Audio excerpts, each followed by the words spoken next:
Welcome to beginner friends. అందరికీ నమస్కారం. ఓం నమో భగవతే వాసుదేవాయ. ఓం నమో భగవతే వాసుదేవాయ. భగవద్గీత పారాయణలో ఈరోజు 4వ అధ్యాయము జ్ఞానయోగము. 22వ శ్లోకము. యదృచ్ఛాలాభ సంతుష్టో ద్వంద్వాతీతో విమత్సరః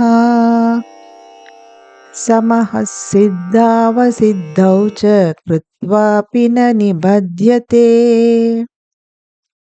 తాత్పర్యము: అప్రయత్నముగానే లభించిన దానితో సంతృప్తి చెంది అసూయారహితులై వారు జీవన ద్వంద్వములకు అంటే సుఖదుఖాలు, లాభనష్టాల వంటి వాటికి అతీతులై ఉంటారు. అన్ని విధముల పనులు చేస్తూనే ఉన్నా గెలుపు ఓటమిలలో సమత్వ బుద్ధితో ఉండి వారు తమ కర్మలచే బంధింపబడరు. ఒకే నాణానికి 2 పక్కలు ఉన్నట్టు భగవంతుడు కూడా ఈ ప్రపంచాన్ని ద్వంద్వములతో సృష్టించాడు. పగలు రాత్రి, తీపి చేదు, వేడిమి చల్లదనం, వాన కరువు మొదలైనవి. అందమైన పువ్వు ఉన్న గులాబీ మొక్కకి వికృతమైన ముళ్ళు కూడా ఉంటుంది. జీవితం కూడా తన వంతు ద్వంద్వములను తెస్తుంది. సుఖము దుఃఖము, గెలుపు ఓటమి, కీర్తి అపకీర్తి వంటివి. ఈ ప్రపంచంలో జీవిస్తున్నప్పుడు ఎవ్వరూ కూడా ద్వంద్వములు లేకుండా కేవలం అనుకూల పరిస్థితులే ఉండాలని ఆశించలేరు. మరి మన జీవితంలో ఎదురయ్యే ద్వంద్వములను విజయవంతంగా ఎలా ఎదుర్కోవాలి? ఈ ద్వంద్వములకు అతీతంగా ఎదిగి అన్ని పరిస్థితులను సమానంగా స్వీకరిస్తూ సమస్థితిలో ఉండడమే దీనికి పరిష్కారం. ఫలితాలపై ఆశ లేకుండా మన కర్తవ్యాన్ని చేస్తూ పోతూ మన కర్మఫలాలపై అనాసక్తి పెంచుకున్నప్పుడు ఇది సాధ్యమవుతుంది. మనం భగవంతుని ప్రీతి కోసం కర్మలను ఆచరించినప్పుడు అనుకూల ప్రతికూల ఫలితాలు ఈశ్వర సంకల్పంగా పరిగణించి రెంటినీ సంతోషంగా స్వీకరిస్తాము.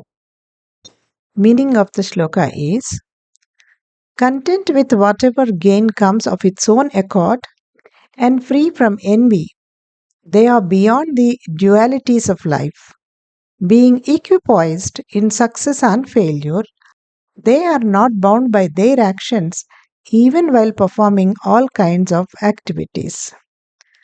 Just like there are 2 sides of a coin, so too God created this world full of dualities.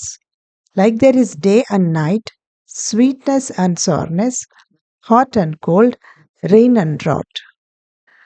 The same rose bush which has a beautiful flower also has an ugly thorn.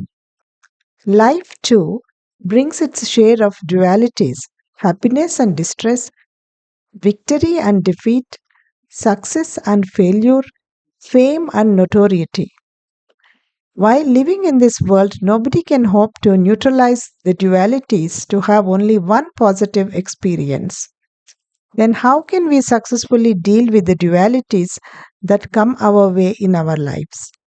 The solution is to take these dualities in our stride by learning to rise above them in equipoise in all situations. This happens when we develop detachment to the fruits of our actions, concerning ourselves merely with doing our duty in life without yearning for the results. When we perform works for the pleasure of God, we see both positive and negative fruits of those works as the will of God and joyfully accept them both. ఓం నమో భగవతే వాసుదేవాయ.